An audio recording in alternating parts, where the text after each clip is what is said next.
बहुत बधाई हो। ये मेरे महादेव की वो त्रयोदशी है। इस त्रयोदशी पर आज सोम प्रदोष भी है। इस त्रयोदशी का मतलब अगर संसार के लोगों को मालूम पड़ जाए, ये केवल साल भर में एक बार आती है। महाराज, कार्तिक के शुक्ल पक्ष की जो त्रयोदशी होती है, इसको अनंग त्रयोदशी कहते हैं।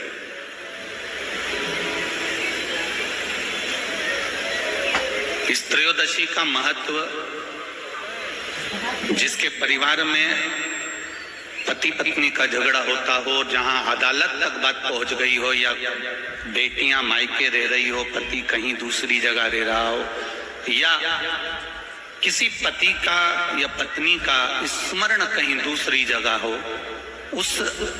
इस अनंग त्रयोदशी का मात्र स्मरण, इस अनंग त्रयोदशी का मात्र पूजन, पूरे साल भर में आप शंकर भगवान की आराधना करते हो, पर इस अनंग त्रयोदशी की आराधना का फल ही दूसरा है, इसका महत्व ही दूसरा है।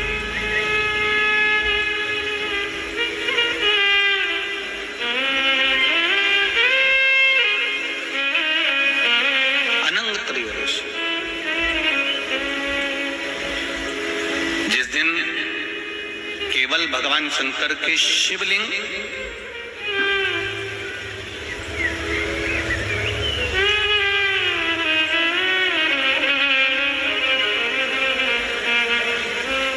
जैसे ये जलाधारी है, माता पार्वती जी का हस्तकमल, ये शिवलिंग रखा हुआ है। ये जलाधारी में से पानी बहने का स्थान, बीच में मोटी सी लाइन जहां अशोक सुंदरी विराज रही है, राइट में गणेश जी, लेफ्ट में कार्तिकेय जी, और गोल जो भाग है वो माता जी का हस्तकमल है। और ये जो शिवलिंग रखा हुआ है, ये शिव का स्वरूप है। जहां पर भगवान शंकर का शिवलिंग रखा हुआ है, उस स्थान पर आज अनंग त्रयोदशी के दिन मात्र जिस पति पत्नी का आपस में बैर चल रहा हो, अदालत में झगड़ा चल रहा हो, विवाद चल रहा हो, आपस में प्रेम समाप्त हो गया हो, एक दूसरे का सम्मान करना भूल गए हो, बात बात में झगड़ा करते हो, जरा जरा सी बात में मन मोटाव हो जाता हो, वो केवल एक कच्चे दूध की मात्र उंगली को भिंगाकर अगर जहां शिवलिंग रखा हुआ है वहां पर केवल कामदेव रति शिव और पार्वती का नाम लेकर मात्र उस कच्चे दूध की मात्र उंगली ही फेर देते हैं, तो उन पति पत्नी का जिंदगी में कभी विवाद नहीं हो सकता और कभी गलत मार्ग पर वो जा नहीं सकते। ये अनंग त्रयोदशी की महत्वता है, आज की महत्वता।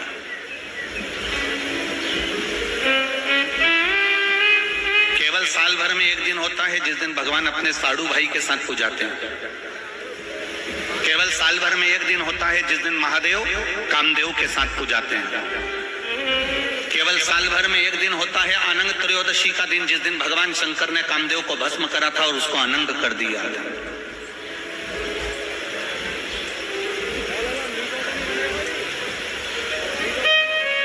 पूरे राष्ट्रवासियों को तो बड़ा प्रसन्नता का विषय है कि आपको अनंग त्रयोदशी के साथ में आज सोम प्रदोष का भी आनंद प्राप्त हुआ है। ये शिव की कृपा है, ये उसकी उदारता, ये उसकी करुणा। अनंग त्रयोदशी,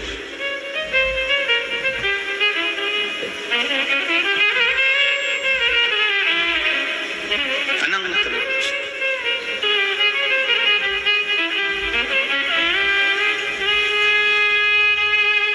के दिन जो 33 साल के हो गए,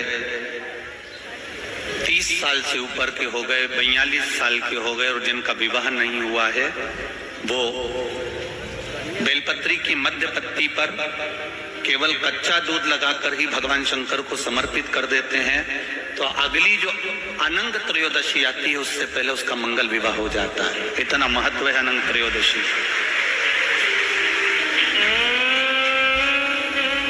त्रयोदशी का इतना महत्व है हमारे शास्त्रों में। महाराज संत शिरोमणि बैकुंठवासी भागवत के रसिक श्री रामचंद्र जी डोंगरे जी महाराज ने भागवत जी के महत्तम के 6 शब्द को यहां लेकर आए हैं, तब समझ में आए। भागवत जी के महत्तम में, श्रीमद् भागवत के महत्तम में 6 अध्याय हैं और वो पूरे की पूरे 6 अध्याय ये कहते हैं कि आत्मदेव की कथा में ये वर्णन किया कि भगवान है। पूरे महत्तम में एक बात कहते रहे कि भगवान है, भगवान रहेगा, भगवान है।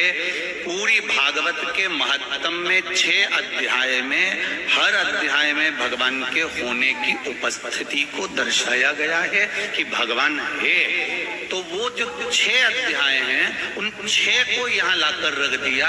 इसका मतलब है कि महाराज पति 6 मतलब है। अब समझ में मेरे को अच्छे से आ गया। अब गुजरात वालों गड़बड़ी नहीं होगी हो।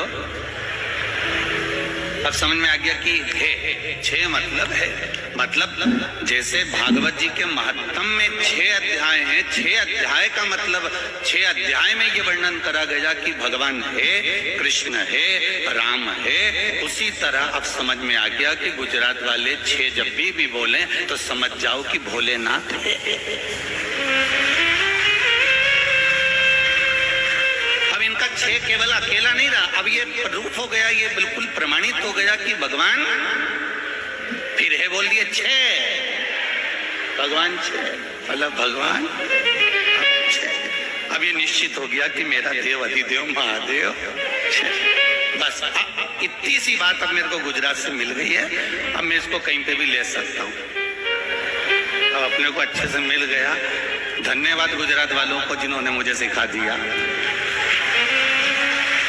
बहुत बहुत धन्यवाद। अब मैं इस बात का बिल्कुल प्रमाणित हो गया कि भगवान राम 6, भगवान कृष्ण 6, भगवान दत्त 6, माँ जगतजननी अम्बा 6, तो भगवान महादेव 6। मतलब शिव इस पृथ्वी पर सदा विराजमान है और उसको पाने का सबसे सुंदर तरीका है सारी समस्या का हल, एक लोटा जल। केवल शिव को पाने का एक आदित्य, एक आनंदित तरीका,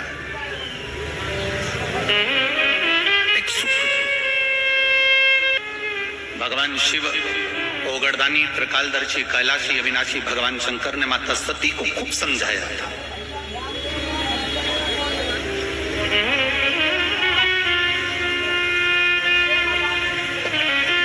और बारंबार माता सती को समझाया गया कि आप मत जाओ अपने पिता के घर में, पर सती माता नहीं मानी थी और पिता के घर चली गई थी। आखिरी में वो भस्म हो गई थी और शिव जी ने अपने तन पर वो भस्म धारण कर लिया। देवादिदेव महादेव ने वो भस्म अपने शरीर पर धारण कर ली। समय आ गया, भगवान देवादिदेव महादेव नेत्र बंद कर कर अपनी साधना में, अपने तप में, अपने आनंद में, अपने राम नाम में, अपने कृष्ण नाम में डूब गए।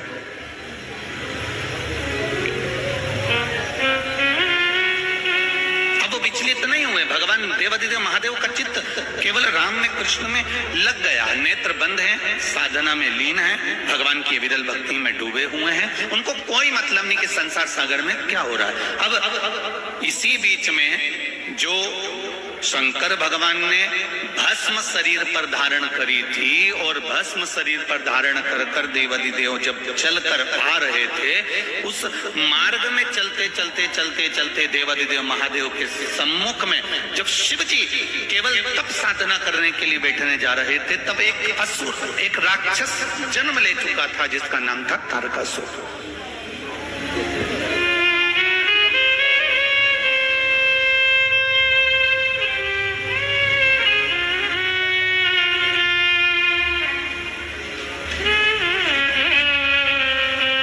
तारकासुर का जन्म हो चुका था। महाराज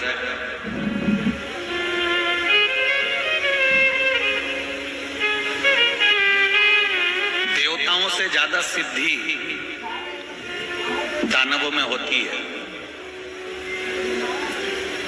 देवताओं से ज्यादा सिद्धि, देवताओं से ज्यादा विद्या, देवताओं से ज्यादा तंत्र विद्या, मंत्र विद्या, साधना विद्या सिद्धियां देवता से ज्यादा दानवों के पास होती है, राक्षसों के पास होती है।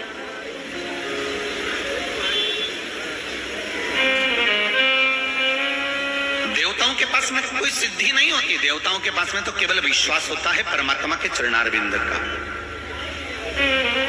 एक दूसरे के प्रति देवताओं के मन में भरोसा होता है। इंद्रदेव का भरोसा है भगवान नारायण पर, नारायण का भरोसा है भगवान शिव पर, ब्रह्मा जी का भरोसा है नारायण पर, वायुदेव, पवन देव, ये जितने भी देवता हुए हैं, गरुण वरुण, जितने भी देवता होते हैं, इनका विश्वास जागृत होता है।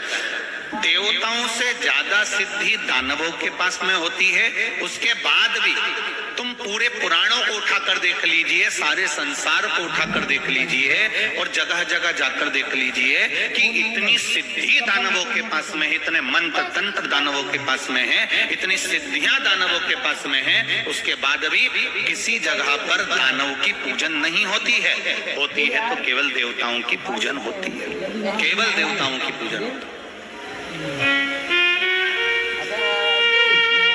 क्योंकि शिव पुराण कहती है कि तंत्र मंत्र साधना, ये सिद्धियां, ये सारी जो सिद्धियां है, ये कुछ दिन की रहती है।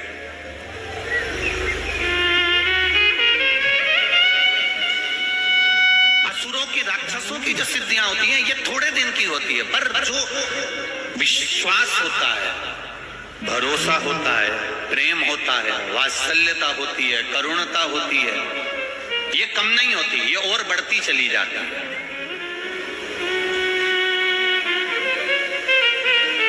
आप जिससे स्नेह करते हो, प्रेम करते हो, विश्वास रखते हो, करुणा रखते हो, वात्सल्यता रखते हो। एक माता अपने पुत्र से प्रेम करती है, वात्सल्यता रखती है, करुणता रखती है, विश्वास रखती है, और बेटा कहीं चले जाए तो माँ को नहीं दिखता तो बार बार विचार करती, कहां गया, वो दिख नहीं रहा।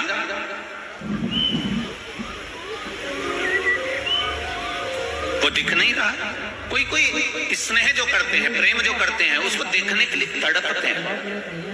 और नहीं मिलेगा तो और देखने की तड़प होगी, और नहीं मिलेगा तो और देखने की तड़प होगी। उसी तरह भगवान के प्रति जब हमारा विश्वास जागृत हो जाता है, भगवान के प्रति जब हमारा प्रेम जागृत हो जाता है, ईश्वर के प्रति हमारा भरोसा जागृत हो जाता है, हमारा वात्सल्य, हमारी करुणा और हमारा स्नेह जब बढ़ते चले जाता है, तो उस परमात्मा को देखने की ललकता हमारे भीतर भी जागृत होने लगती है। उसको देखने की ललकता हमारे भीतर और जागृत होने लगती है।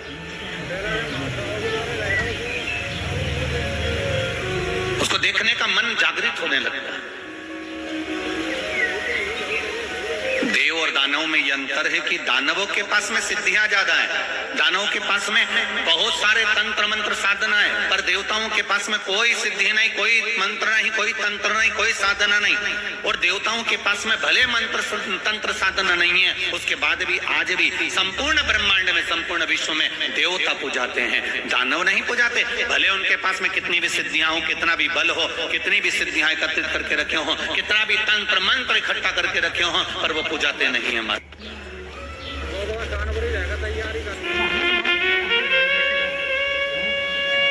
तारकासुर केवल असुरों में एक ऐसा था, तारकासुर ने ये विचार कर लिया कि मेरे पास में सिद्धियों की कमी नहीं है, मेरे पास में मंत्र तंत्र की कमी नहीं है, मेरे पास में बहुत सिद्धियां हैं, बहुत मंत्र तंत्र हैं, पर ये सिद्धियां मेरे किसी काम की नहीं है।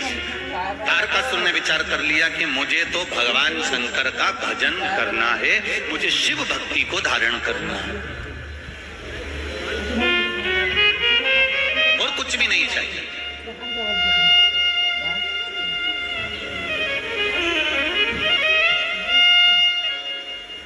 महाराज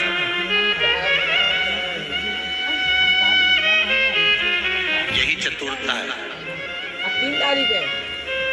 एक कील, एक हथौड़ी, हथौड़ा तुम लेकर आओ, कील ठोकी है, वो कील आड़ी टेढ़ी हो जाएगी, पर एक कारीगर आएगा और वो कील ठोकेगा तो वो कील आड़ी टेढ़ी होगी क्या? नहीं। कारीगर कारीगर उसमें माहिर है। उसने कील उठाई और ठोकना चालू कर दिया। उसने देखा भी नहीं कील को, ठोकना चालू कर दिया और कील सीधी की सीधी लगी है। वह आड़ी टेढ़ी नहीं हुई है, वह आड़ी टेढ़ी होती ही नहीं है क्योंकि वो ठोक रहा है। तो उसमें कारीगरी जो है वो कील ठोकने में प्रबल है और वो ठोक रहा है। उसी तरह जैसे कील संसार का कोई व्यक्ति ठोक रहा है तो वो आड़ी टेढ़ी हो सकती है, पर कारीगर अगर ठोक रहा है तो वो सीधी ही लगेगी। उसी तरह आप इस मन को, इस चित्त को, इस वृत्ति को कहीं पर भी लेकर चले जाओ, पर किसी श्रेष्ठ कारीगर के पास में अगर पहुंच गए, किसी शिवालय में, किसी शिव महापुराण की कथा में पहुंच गए और वहां कोई कारीगर मिल गया तो इस मन को परमात्मा के चरणों में ठोक ही देगा, ये निश्चित है। ये इसकी श्रेष्ठता।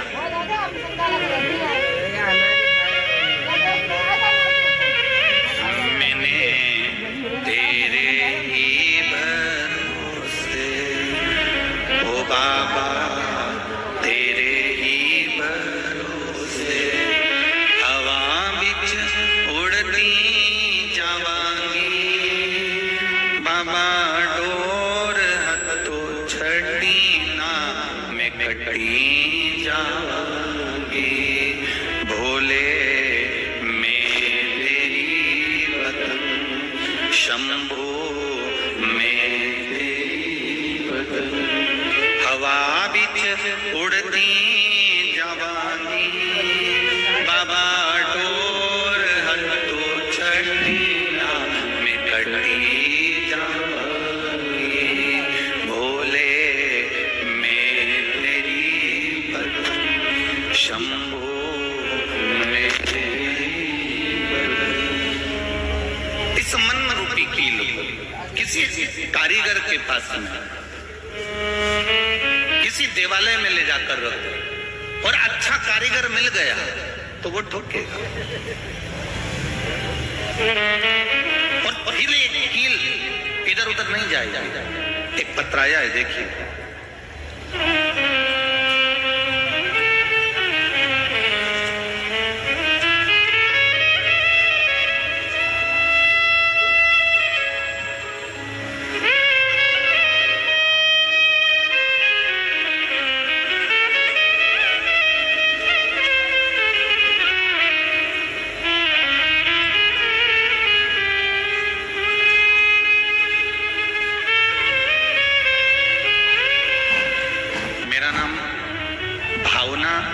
राजेश पोपट है। मैं मुंबई पालघर से आई हूँ।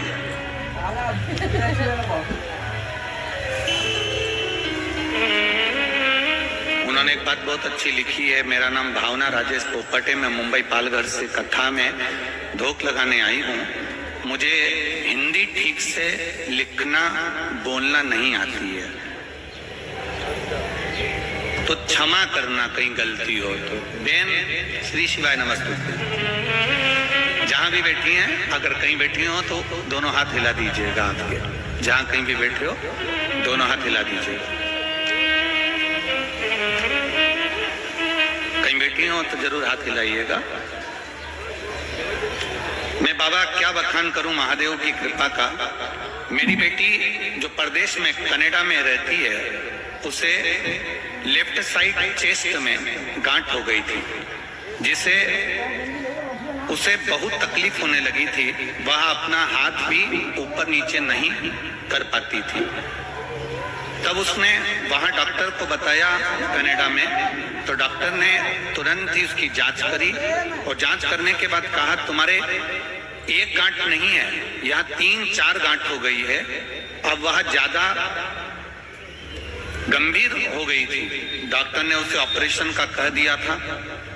तब बेटी ने मुझे यह बात बताई तो मैंने कहा सब तुम शिवजी पर छोड़ दो, दवाई ले, साथ में शंकर भगवान पर 1 लोटा जल चढ़ाना प्रारंभ करो। पर जल चढ़ाती तो कहाँ चढ़ाती? वो जल कैसे समर्पित करती? महादेव सब कुछ ठीक करेंगे, मैंने उससे कहा। अब जल चढ़ाने कहाँ जाए? ना तो शिवजी का मंदिर है, ना वहां बेलपत्र है।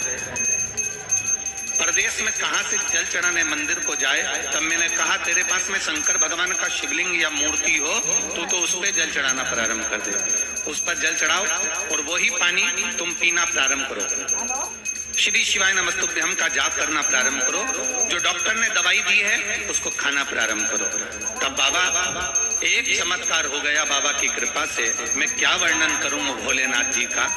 जो गठान थी उसकी दूसरी बार जब जांच कराने के लिए गई तो डॉक्टर भी आश्चर्य में हैरान हो गया कनाडा का कि ये गठान गल चुकी थी, जो शरीर में 3-4 गठान हो चुकी थी। ये शिव कृपा, तेरी कृपा बिना न हिले एक भी अणु, लेते हैं श्वास तेरी कृपा से। एक पत्रों बड़ा सुंदर,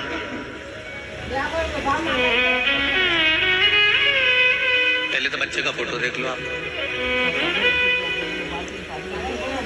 जितने लोग भी आस्था चैनल पर कथा देख रहे हैं, पहले इस बच्चे का फोटो देखें।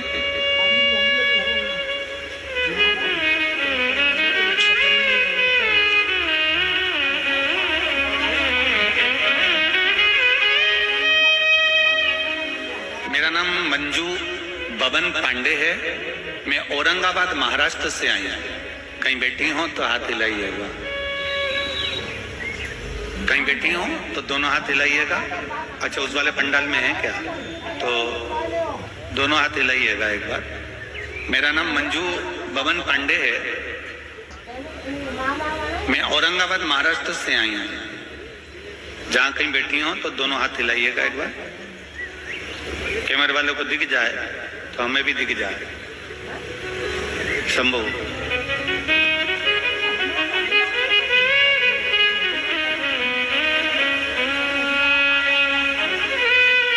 एक लोटा जल टीवी के सामने सुनी हुई कथा का क्या वर्णन करूं गुरुजी। मेरी 5 बेटियां हैं गुरुजी।